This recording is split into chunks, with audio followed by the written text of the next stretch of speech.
Welcome to episode 28 of the Fire Safety Matters podcast, where we bring you the latest news, views, and opinion from across the UK's dedicated fire industry. My name's Brian Sims, and I'm the editor of Fire Safety Matters magazine. We're delighted that this podcast is sponsored by the Fire Safety event, which runs at the NEC in Birmingham on the 25th, 26th, and 27th of April 2023. Fire Safety Matters is once again serving as the lead media partner for the exhibition. To register for the show, visit www.firesafetyevent.com. As always, I'm joined on the Fire Safety Matters podcast by my colleague Mark Sennett, the CEO at Western Business Media. Morning, Mark. How's things with you at the moment?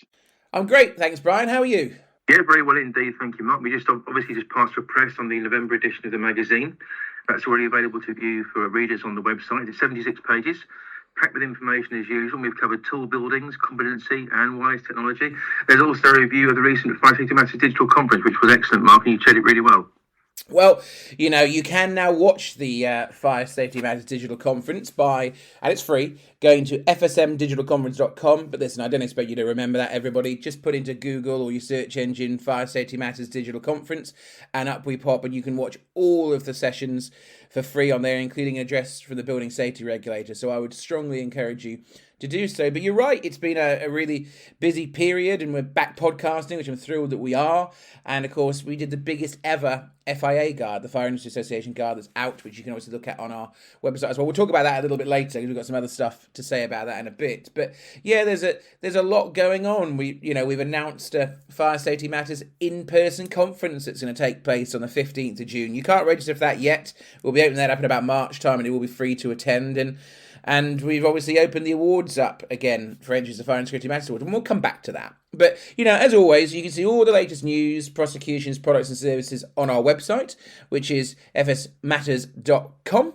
And you can go there to sign up to get copies of Fire Safety Matters or the FIA Guide for free. You can sign up to our weekly newsletter for free on there. You can see all of our past webinars and upcoming webinars on there. Well, all completely free. And of course, you get CPD, self-elected CPD from IFSM just from reading the magazine. Of course, you get CPD certificates for going to the digital conference or the webinars. So please do go to our website, fsmatters.com. And if you can't remember that, just put into a search engine, Fire Safety Matters. So as always, we start the podcast with some news. And Brian's up first. What's the first news story you want to cover, Brian? Well, it's something you mentioned, Mark. There's lots of news around at the moment to do with the government and obviously the Building Safety Act and various other items around that regulation. And this one, in fact, is about the Building Safety Act. There's nothing in the Building Safety Act for building services contractors to fear. That's according to a senior spokesperson for the Health and Safety Executive, Neil Hope Collins, urged delegates at the Chartered Institution of Building Service Engineers' recent Build to Perform conference and accompanying exhibition to embrace the new building safety laws that came into force in April and further take advantage of the legal powers they afford to specialist contractors. Hope Collins admitted it was, and I quote, absolutely shocking and hugely disappointing that many firms have made no attempt to prepare for the new safety regime. Some still wrongly believe the Building Safety Act only covers high-risk buildings, Mark, which he believes has created complacency. Many are also afraid to study the details, but if they did, they would find that it largely mirrors the construction design and management regulations, which of course have been in place for some time now. Hope Collins, who served as HM Inspector of Health and Safety for 22 years now, went on to state, and I quote, it's old measures in a new package, but the emphasis is on being able to properly demonstrate what you should already be doing. The duty holder roles are the same as they are in the construction design and management regulations, while the golden thread is not new information. It's what is golden to you and what's needed to keep both the building and the people within it safe, both now and into the future. Hope Collins stressed the implications are massive because the Office of the New Building Safety Regulator, created by the Act and managed by the HSE, of course, will eventually impose a new safety culture on the whole of the built environment. That said, Hope Collins does not envisage a cliff edge whereby the requirements would be enforced uniformly on every project. Rather, there'll be a gradual transition, Mark. The planning application process will now be more stringent, while more detailed design information will be required at an earlier stage. But Hope Collins said this is purpose designed to reduce problems later in a given project by front-loading the investment of time and money, such that will ultimately render projects cheaper to deliver. He goes on to state there are some new things in the competence frameworks, but much of that is about being able to prove that people understand their role. It also reflects the fact that, in most cases, responsibility lies with organisations, the corporate bodies, so it's not just about training for skills. You must be able to demonstrate organisational competence. While there's a legal obligation on clients to ensure all works covered by the building regulations are properly planned, managed and monitored, Hope Collins also pointed out the fact that contractors are required to refuse to start work until such time that they're satisfied the client is aware of its own duties. The Bill to Perform debate was chaired by CBT board member and trustee Vince Arnold, who said the Building Safety Act is designed to change the way in which people behave. For their part, engineers will be legally mandated to put up their hands and call out problems they see, and not just in their own area of the project. Arnold continued, it will no longer be possible to say my bit works fine. We are part of a team and we're legally obliged to report anything we find that doesn't look or seem right. We will have the legal backing to say no. What's your take on this one, Mark? Yeah, there's quite a bit to digest there, and I'd encourage everyone to take a look at our website and look at the article in full. And yeah, go to fsmatters.com for that, and put in the search box at the top. Building Safety Act Massive will be the shortest way to find it, because the actual headline for it is Building Safety Act Massive but not new, asserts HSC spokesperson.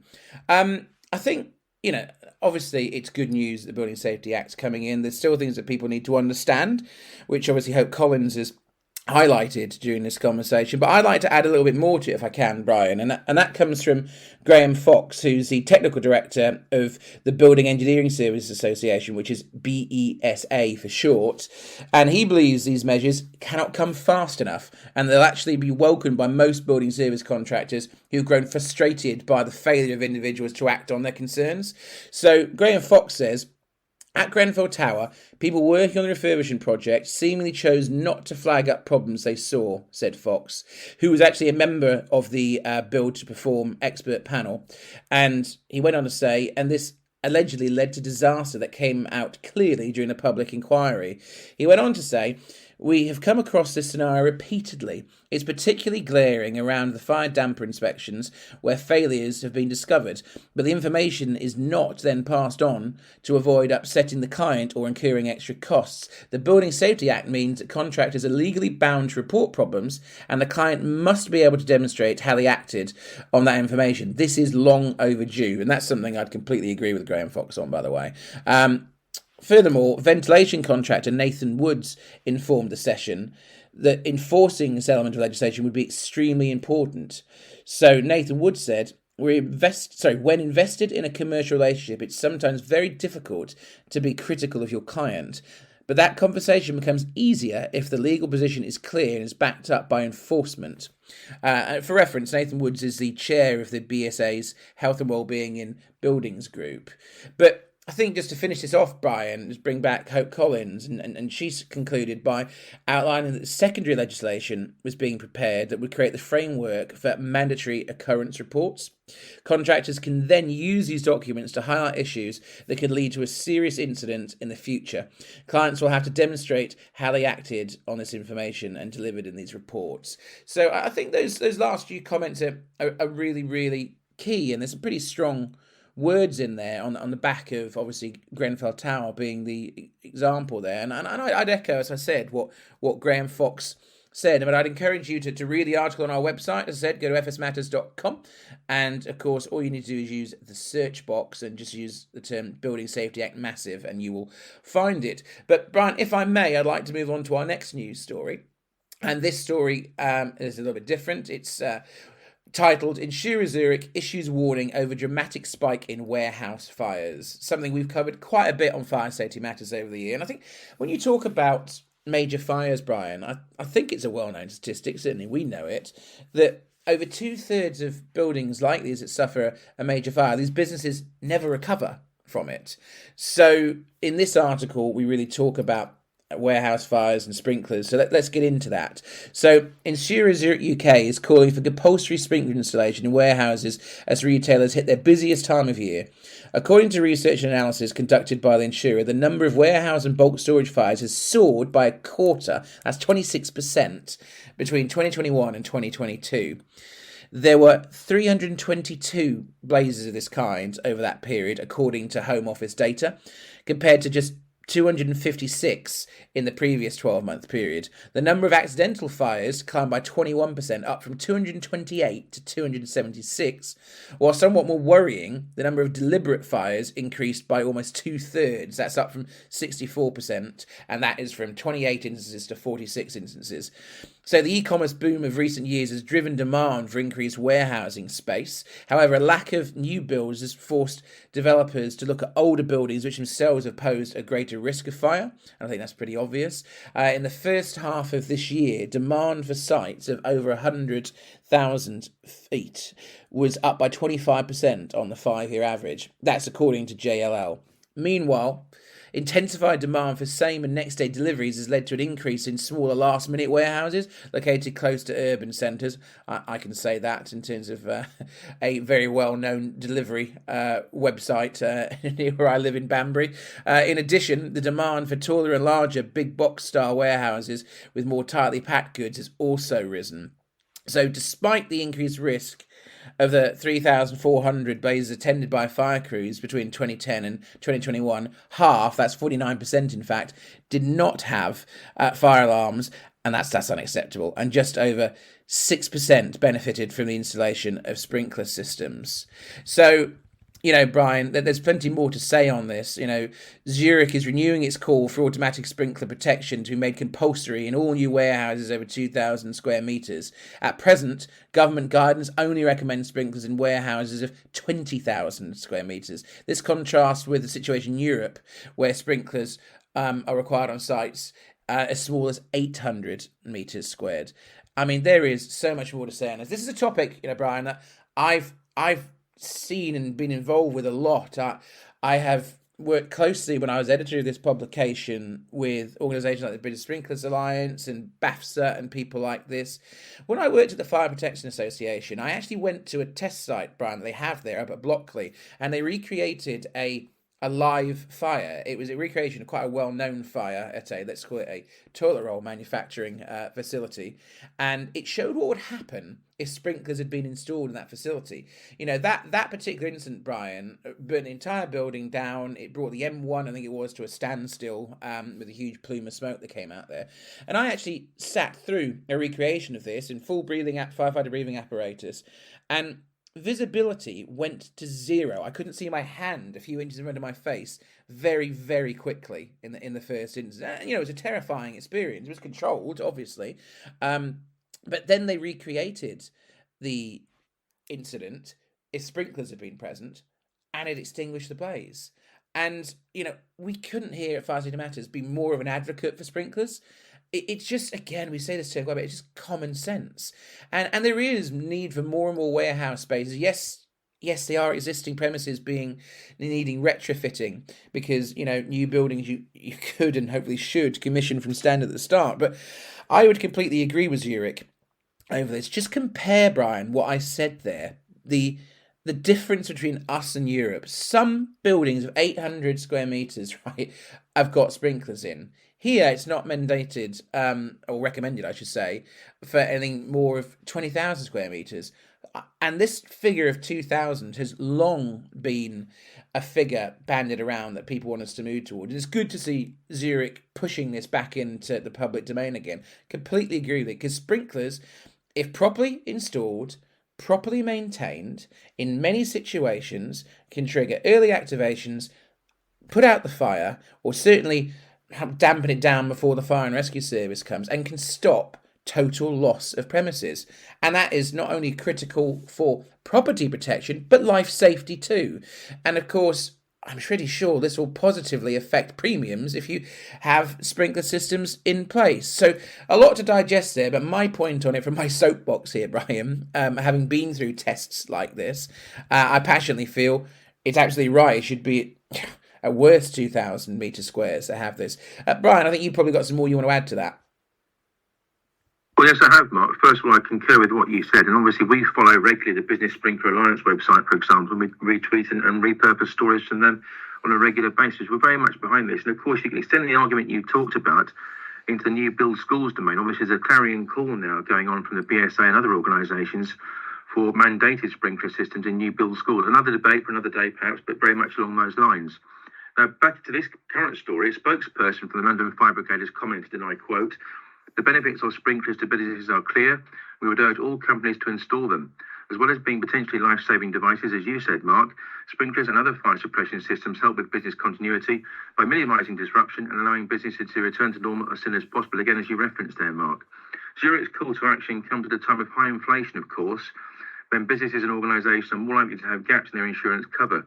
Increases to material and labour costs mean that rebuilding fire-damaged warehouses and replacing lost stock may now exceed the amount covered by their owners' insurance policies. This means that, in effect, in the event of a blaze, their payout may not be enough to cover all of the damages. As a direct result, Zurich is urging firms to double-check their policies in order to ensure they have the correct amount of cover in place. Charles Bush of Zurich concluded, Mark, often the issue of underinsurance only becomes apparent once the worst has already happened. With the busy Christmas period now fast approaching, it's essential that firms check they have the right cover in place to protect themselves. The cost of doing so will be minuscule compared to the potential shortfall if they're underinsured. Zurich's also issued some timely advice for companies, Mark. It's worth bearing this in mind. Ask your broker to review your policy to ensure it will still be adequate in the event of a claim. Ensure that your business interruption insurance is fit for purpose, taking into account any supply chain disruptions that may affect a rebuild or repairs. Bear in mind that business interruption indemnity periods are commonly found to be inadequate, which can mean claims payments cease before a customer has had the chance to recover. An effective business continuity plan can make a big difference to the size of losses, as well as to firms' ability to continue trading. By having plans in place to minimise loss and recover more quickly, companies can actively reduce the risk of underinsurance. Further, many businesses hold higher levels of stock during busier times of the year, like now, for example. To avoid underinsurance, sums insured should always be set at the maximum potential value that could then be held at any one time.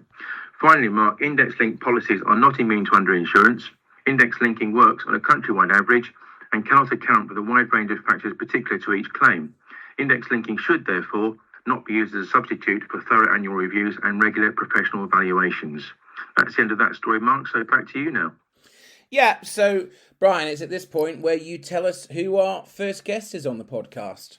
Our first guest on this edition of the Fire Safety Matters podcast appears on every episode. Warren Spencer is the Managing Director of Blackhurst Budd Solicitors. He specialises in criminal and civil litigations, and in particular in relation to fire safety cases. Warren is an accredited higher courts advocate, enabling him to work as an advocate in the Crown Court. He boasts experience gained from working on over 200 cases under the current fire safety legislation, including prosecutions realised on behalf of numerous fire and rescue services. Previously, Warren has been shortlisted for the Private Practice Solicitor of the Year category that runs as part of the annual Law Society Excellence Awards. On this episode of the Fire Safety Matters podcast, Warren chats with Mark about the changes in legislation to be realised in the new year.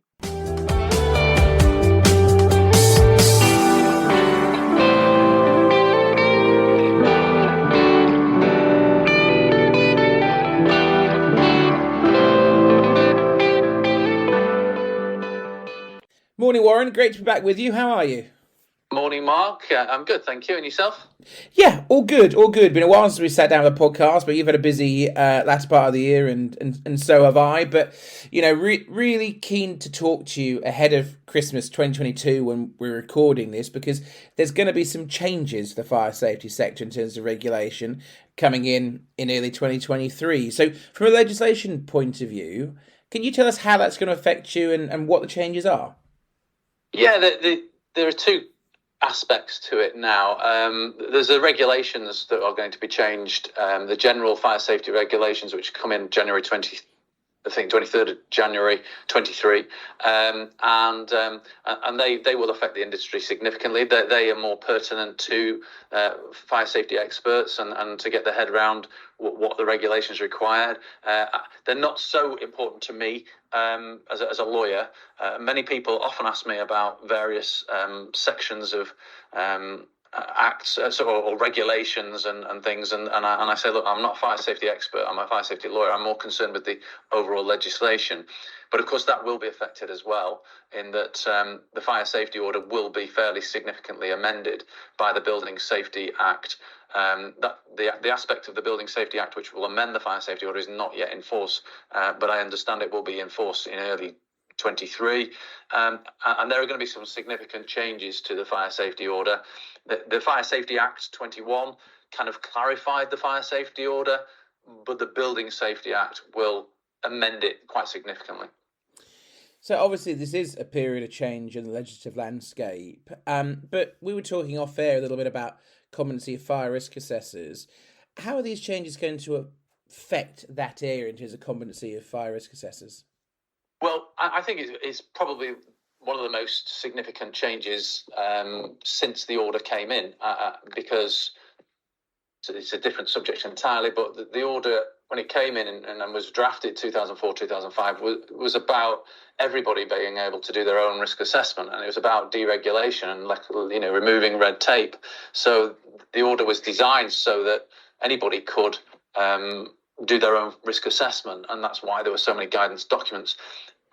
Obviously, the government got a bit more scared about that, and it come 2011, 2012, when they brought in the competency aspects to fire risk assessors. But under the Building Safety Act, the fire safety order will be amended to say, and I can quote, is that the responsible person must not appoint a person to assist them with making or reviewing an assessment under Article 9 unless that person is competent. And so that removes that kind of deregulation, brings in strict rules about who can and who can't do a risk assessment. Still, it will be, as far as I understand it, that there is no formal requirement for any kind of accreditation. But there's been a working party set by the government to detail what competency looks like. That will be coming out, as I understand it, in the next few weeks. And clearly, if a fire risk assessment, and you always, from an enforcement point of view, start with the negative. You always start with a fire risk assessment which is deemed not to be suitable and sufficient, and then it works backwards. Well, who's done it, and why isn't it suitable and sufficient? If it isn't, are they competent? And so, I've dealt with prosecutions where I've had fire risk assessors who have accreditations and have got the BAFE registration and IFE registration, etc. But they will still take them to court. I think in the future, this competency requirement will help those people, because they can say, well, look, I am a competent risk assessor, and this is now recognised. At the moment, they can't say that. But of course, the reverse is true. If you haven't got any kind of accreditation or training or experience, then that's going to be a problem to persuade a court that you knew what you were doing. So I think there's going to be a whole lot more regulation around who can and who can't do risk assessments. The other aspects, you're going to have to record risk assessments, which at the moment they don't have to be written unless in certain circumstances. And the other big changes are to Article 22, which is about the sharing of information, cooperation and coordination with parties who have fire safety management responsibilities in premises. And it is an article that I've used for a long time, because clearly my view of it is that people shouldn't be able to hide behind either the corporate veil of companies or, passing on responsibility to others, which the courts don't like. And Article 22 says everybody's got to cooperate, coordinate to make sure premises are safe. There's going to be two big significant amendments to Article 22. One will relate to high-risk buildings and one will relate to general buildings. But it is tightening the net now on regulation around management of buildings, where there are a number of people who have fire risk management responsibilities. So as we look ahead to the new year, Warren, obviously we've got a fun and important thing planned in February. For those that don't know, Warren will be delivering a mock trial on Valentine's Day at Manchester Central. That's the old GMEX at Safety, Health and Wellbeing Live. You can just throw into Google or a search engine, Safety, Health and Wellbeing Live, and you can attend for free, register for free, and Warren will be doing a fire safety mock trial on there. Now, it's not the first time Warren and I have partnered up to do this. I think I have at least twice, Warren, been the defence, actually you've been prosecuting me in this, and I've been the defendant, I think, of at least twice. So the next one's on the 14th of February 2023, as I said, at Manchester Central. So just a quick overview on this. I don't want to really give away the topic, etc. They can obviously find out more on SHW Live website for that. But why do you find these things useful if you're an audience member, Warren? Because they're very interactive, because, of course, the audience is, of course, the jury in it, isn't it? We throw it out to them to a verdict of guilty or not guilty, and it's based on a real-life prosecution normally, isn't it? So why do you think people enjoy these so much, and what's the takeaways from them? For me, I think what people see is the rules of the game as far as enforcement's concerned, and prosecutions and the court procedures. We can all put articles online, which I frequently do, about cases, and then everybody gives their opinion about what should have been the case, what shouldn't have been the case, and whether or not it was the right result and things like that. I think what the mock trial does is it brings home to everybody that there are rules about these things, and they have to be kept to, and we have to abide by them, and it focuses everybody's mind on the subtleties and nuances of the evidence. Rather than a kind of broad opinion about, right, people who do this should be punished in this way and things like that. There's usually two sides to a story, and I think that's what happens in the mock trial. Is people get to see the two sides of the story and get to make a decision based upon what they've heard. Whereas very often someone's found guilty and gets a sentence, then there are a lot of assumptions about that. If they're found not guilty, then there are a lot of assumptions about that. And you tend to only get the side that wins. But whereas the mock trial, I think, gives everybody a flavour of the nuances of bringing enforcement proceedings to the court procedures. Yeah, they're always the busiest session at these kind of events. I think my record is 1-1, lost 1 as a defendant so far. So this will be the deciding case, I would say. I always feel sorry for you, Mark, because I think you've got a guilty face. So. That I do. I seem to remember you telling me I was full of crap, so I was a perfect defendant for these with my lack of preparation for one of them. So I'm very much looking forward to locking horns with you again. Use phraseology like that, Mark. So I'm also looking forward to finding out if you're actually prosecuting me or whether it's James prosecuting me. We'll have to find out close to the time. But definitely come along to Manchester Central on the 14th of February. Where else would you want to be on Valentine's Day rather than watching me and Warren argue in a mock courtroom? So, Warren, just closing as we always do here, if people want to find out more about you or get in touch with Blackhurst Budd, how can they do so? Yep, I'm on LinkedIn. There is a fire safety law in the UK group on LinkedIn, and there's a lot of discussion with articles on there. There's the fire safety law website where there's a lot of articles written by me as far as my cases and my understanding of the legislation. I'm at Blackhurst Budd Solicitors, easy to find online. Brilliant. Well, Warren, thanks for that, and I'm very much looking forward to seeing you face-to-face in February, but I'm sure we'll be back preparing more information. I'm thinking, Mark, there can't be anything less romantic than fire safety and law. Well, my other half, she is threatening to come up to that, so we should perhaps make her watch the mock trial before I take her out for dinner. Oh, well. Yes. Whatever role play you get up to, Mark's your business. Well, fantastic. Well, thanks for joining us again, Warren. It's been far too long, and we're looking forward to getting back to normal now. Cheers, Mark.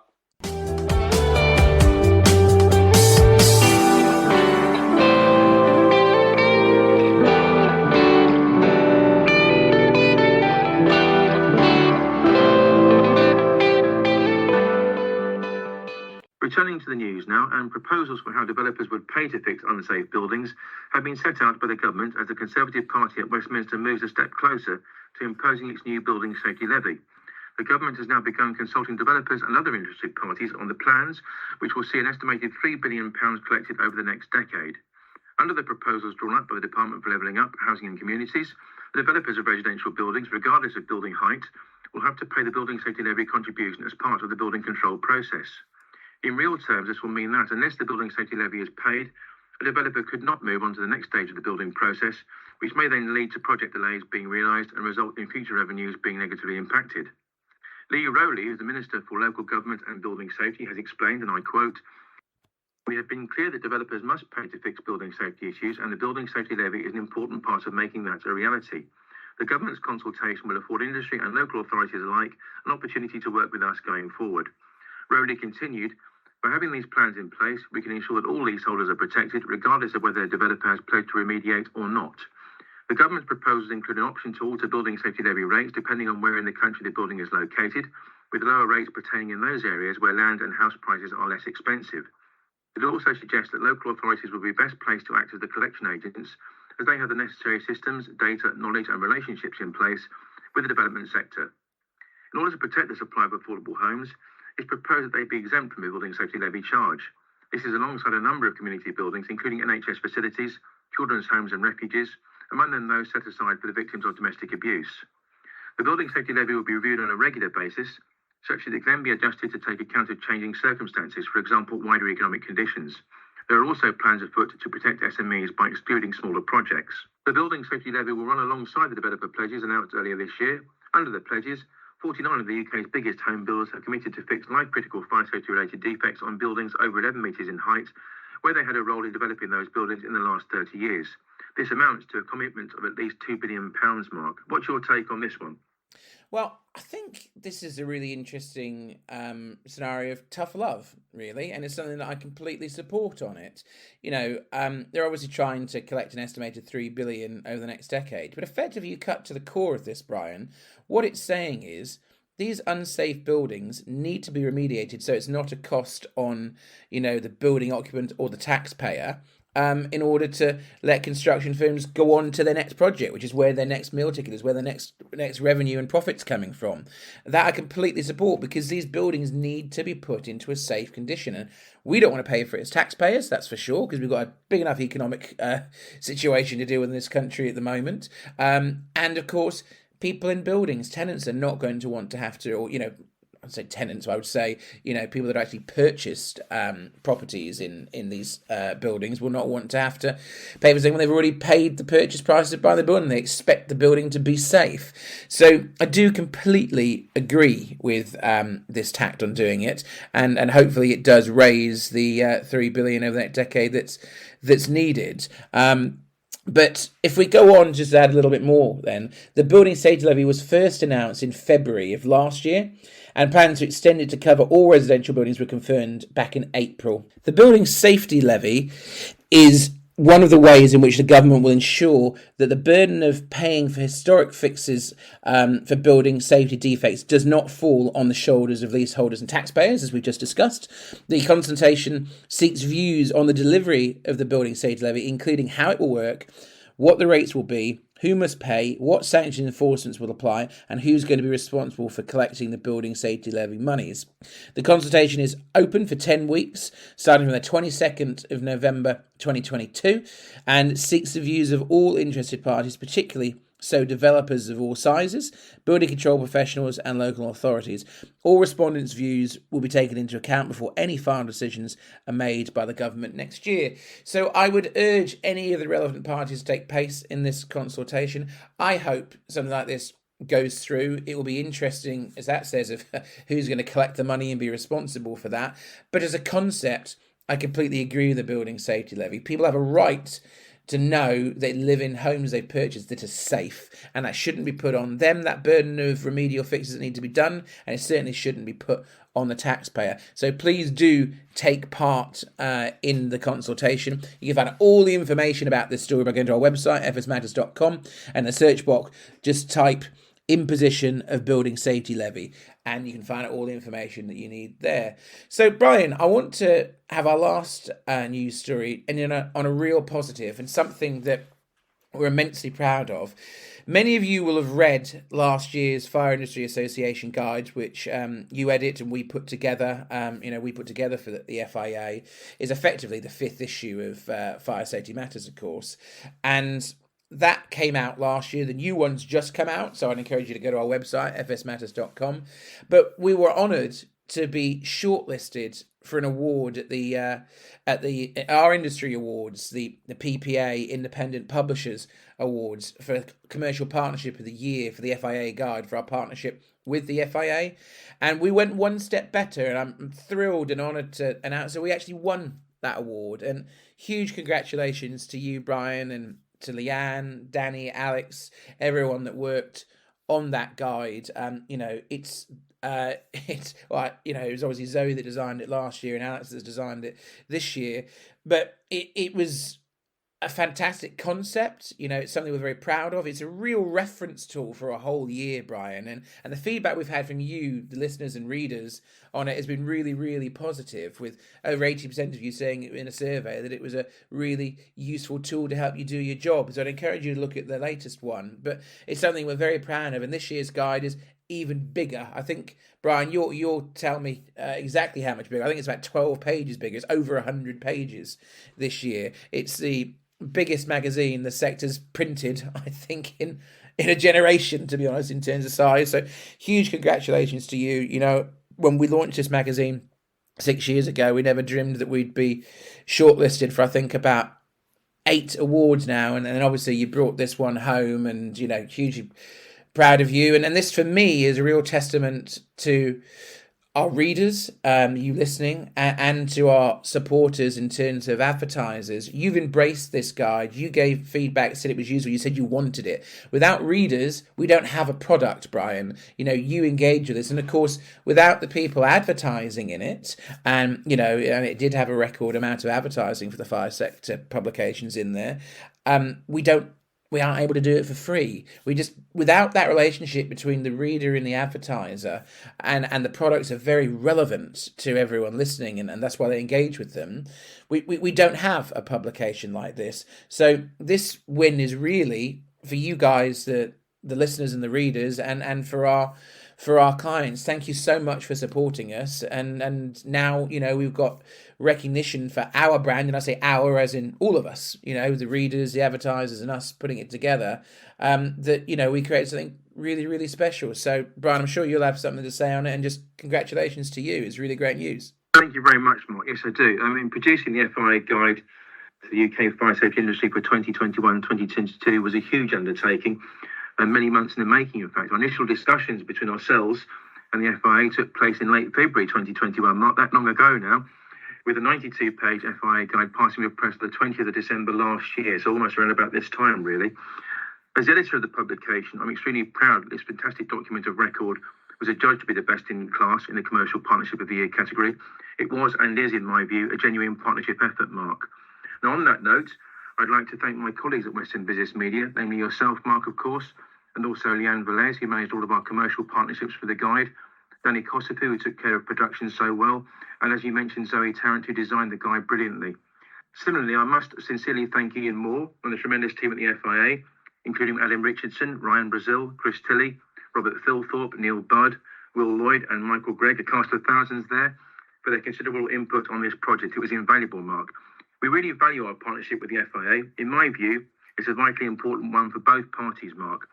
A gentle reminder that anyone who has yet to be the FIA guide to the UK fire safety industry for 2021-2022 can do so online by visiting the Fire Safety Matters website at www.fsmatters.com and accessing the digital archive. And as you mentioned, Mark, the 2022-2023 guide is 108 pages and available to view now on our website at www.fsmatters.com, and the printed editions will be available very shortly. Yeah, and I would really echo, we're so grateful and we really value our partnership with the Fire Industry Association. I wanted you to say that first, and now I can talk about it.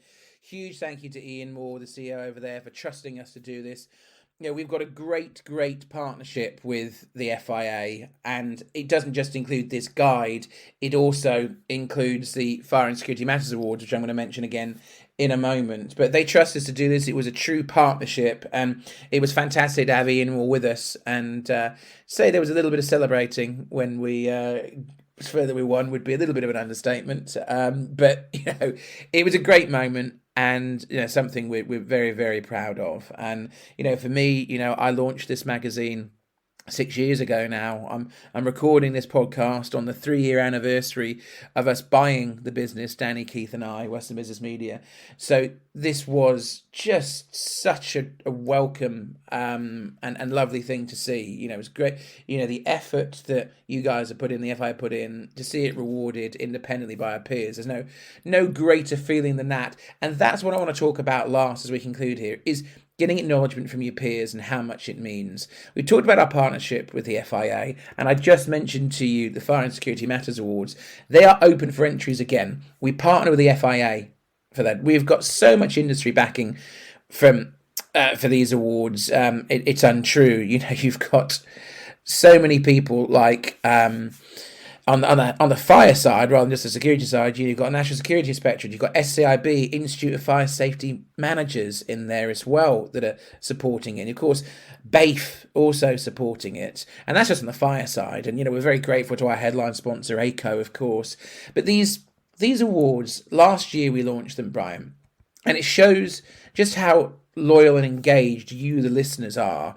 We had over 220 entries, which whittled down to a shortlist of about 100 from our judges. Brian and I don't pick these, the independent judges do. It's people like Ian Moore or Dave White or Bob Doherty, etc. that are involved in this, or Alex Carmichael. And, it ended up having 450 people come to an awards dinner in April this year, which I think was a talk of the industry of how great the networking was and how much fun everybody had. We also had Alice McGowan as the host, and we've just opened the entries again. And please do enter. It only takes a few minutes to enter.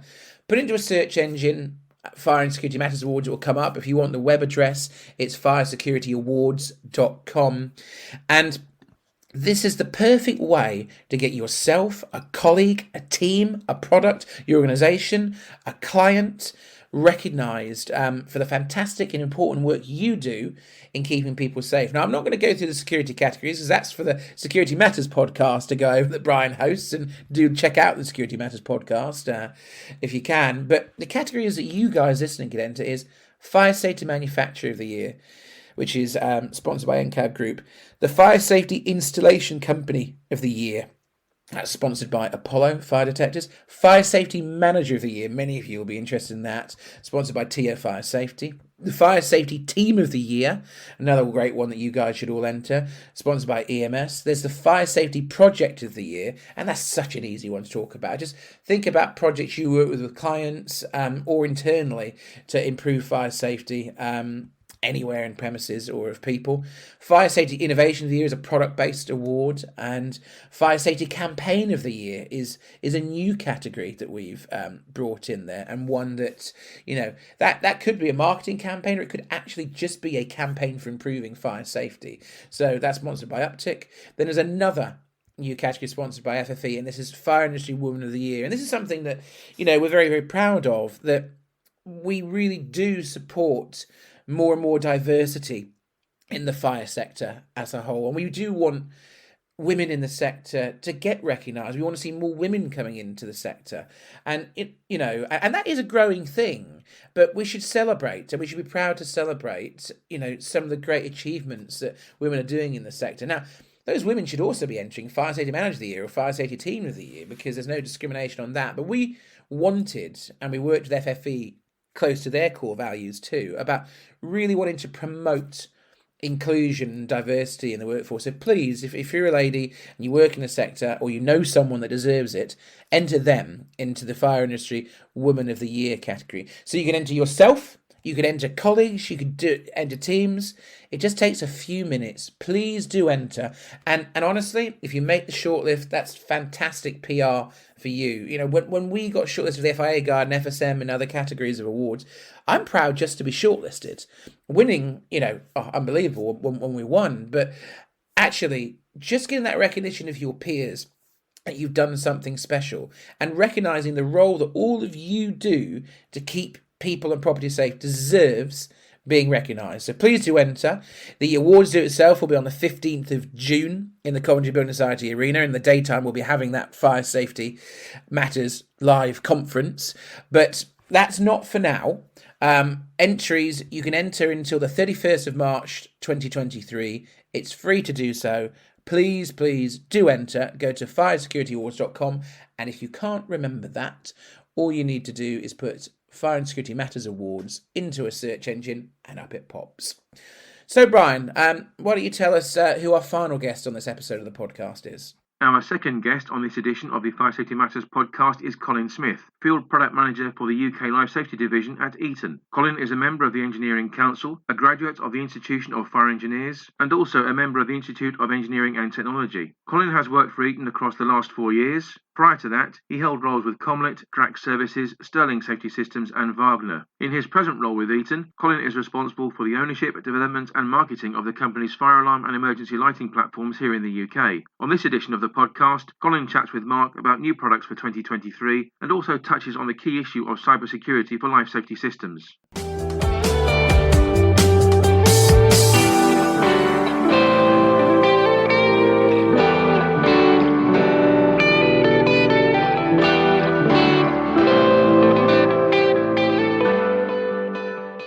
Hi, Colin. How are you? Yeah, really well, Mark. Yourself? Yeah, good. We've been meaning to do this for a while. I think we've got a lot to catch up on to do with Eton, and also through that you're going to be doing a very lengthy article for us in the next edition of Fire Safety Matters that comes out in March. But the point, as you know, Colin, of this part of the podcast is really to tell our audience more about different technology, different products, different organisations are out there providing solutions that they need. And I'm very familiar with Eaton's products. I've been to many facilities across the UK, and I'm sure many listening are too. But as you know, this audience can be fire safety managers, risk assessors, consultants, insurers. But I want to try and use this time to tell them a bit more about Eaton. So some may know its history about Eaton, but can you explain a bit more about Eaton and its history for our listeners? Yeah, certainly. I mean, Eaton's got a strong heritage in the electrical industry. It's got a huge portfolio, but it's built on decades of experience. I mean, many household names such as Cooper, Menvia, Scantronic, JSB, Fullion. So it's really come a long way to where we are today. And that's a great legacy. But let's talk about what's new. Some people will be listening to this just before Christmas in 2022. But what's going to be next for 2023? Because I doubt you're going to get anything out just before Christmas. One wouldn't imagine. No, unfortunately, Santa's not bringing any gifts just yet to us. But certainly into next year, we've got a lot of really exciting things coming out. So, from the Scantronic legacy, we've got the new Ion kits, which are bringing some real raft of technology to the industry. We've got some really exciting connectivity coming up, which can't quite talk about yet, but we'll certainly be excited to release later on this year. We've got Scantronic Secure Radio, which is really going to push the boundaries for the security industry, which we're really excited to be showcasing soon. On the emergency lighting front, again, we've seen some huge developments on our adaptive emergency lighting, the evacuation systems. Dual Guard's a phenomenal system, which will really be pushing the boundaries for the emergency lighting industry. And on the fire and life safety systems, our EVCS MX16, again, has done some phenomenal things this year. We've got some really fantastic projects out there. We've got a new market release coming out, which again is going to add some real nice features, adaptability for things like disabled toilet systems. And I suppose finally, we're really pleased to sort of launch X-Detect, which is our new fire platform this year as well. So, a lot of really exciting things happening in the life safety division this year. Just a quick question I've got for you on emergency lighting. And that's something that you're going to be talking for me at the fire safety event, funnily enough, in April. Where would you say are the biggest client sector for you for emergency lighting? Is it hospitals? Is it tall buildings? Is it warehousing? Where would you say, for people listening now, go, I might be interested in emergency lighting, which particular sectors are you targeting with that range? Pretty much every sector you just picked up on. I mean, adaptive emergency lighting is really opening a lot of eyes in a lot of areas. Hospitals in particular, with their sort of strategic evacuation plans, usually horizontally, has opened up their eyes for, how can they safely evacuate people. So with the adaptive emergency lighting system, it gives us, the clients a very unique opportunity to actually safely manage their evacuation plans, especially in public areas. So exactly as you pointed out, high rise, any areas of public, movement, really. Well, I definitely thought I knew what you would say there because I did know the products, but I wanted everybody else to hear it too. But you said about some really interesting releases there. You've got a lot going on, but you mentioned cybersecurity in that. Is that a big issue? Because I know you're also going to talk for me about that at the fire safety event as well. Is that a big issue? Yeah, cybersecurity is massive at the moment, and it's certainly something that we're embedding into every platform for everything next year, really, across fire security and emergency lighting. There's some sort of fantastic statistics out there. Kaspersky did a report into it that in 2019, over 4 in every 10 buildings actually were cyber attacked, which is a phenomenal statistic, with some very, very high profile household names, which probably don't need advertising. Probably not. Well, the likes of Google, I think, was probably the biggest one that were actually attacked through, I believe, a BMS system. So it's really at the fore, and I think there's a lot of people talking about remote diagnostics, dialing into systems, engineer remote access, and obviously these are great features, and we're all looking at these as well. But I think we've also got to look around the Internet of Technology, Internet of Things. IoT is a very big talking topic at the moment, and we've also got to remember that we are working with life safety systems. These are fundamental to life and building protection. And, what do we do to obviously enhance the security around these systems, to enable engineers to dial in remotely, to allow facilities managers and building owners to interrogate their systems remotely, but yet still, keep these systems secure. It's very easy to put these things on a network, but we need to, obviously make sure that, we don't interrupt the integrity of the building.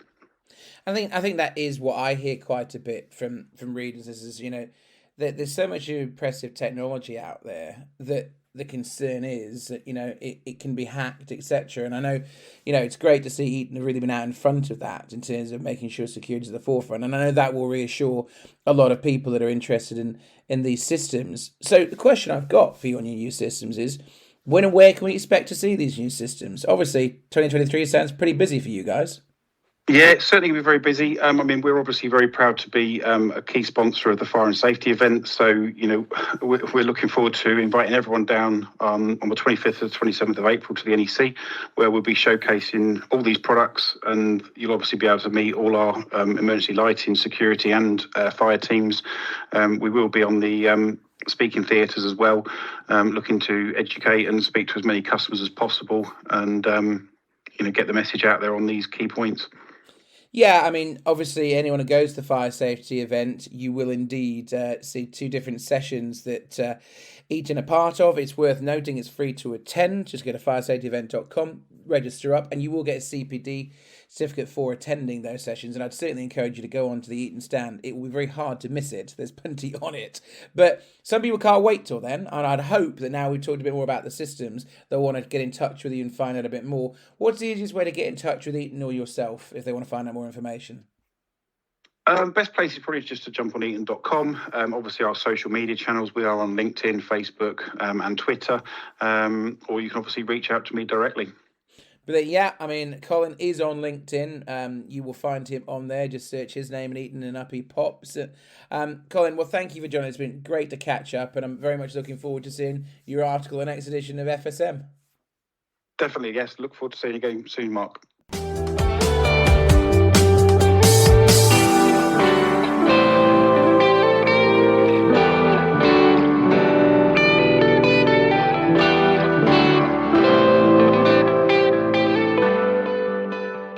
That brings us to the end of this latest edition of the Fire Safety Matters podcast. Many thanks indeed to Warren Spencer of Blackhurst Budd Solicitors and also Colin Smith from Eaton for their excellent contributions. You can read more on the issues raised in this edition of the podcast and others by visiting the Fire Safety Matters website. The web address you need to access is www.fsmatters.com. We do hope you've enjoyed the content delivered in the podcast and found it informative. Please do contact us if there are any particular themes or issues you would like us to explore on upcoming broadcasts. You can do so on Twitter by using the hashtag FSMPodcast. On that note, do make sure you follow us on Twitter at FSMatters_MAG and also access our LinkedIn page at Fire Safety Matters magazine and website. Please do like and share the content of our regular podcasts and spread the word among your industry colleagues. You can listen to the Fire Safety Matters podcast for free on iTunes, Spotify, YouTube or Podbean. All you need to do is enter the term Fire Safety Matters into your chosen platform search box. We'll see you again in 2023. In the meantime, the team at Fire Safety Matters would like to wish all of our readers, contributors and commercial partners a very Merry Christmas and a happy and prosperous New Year.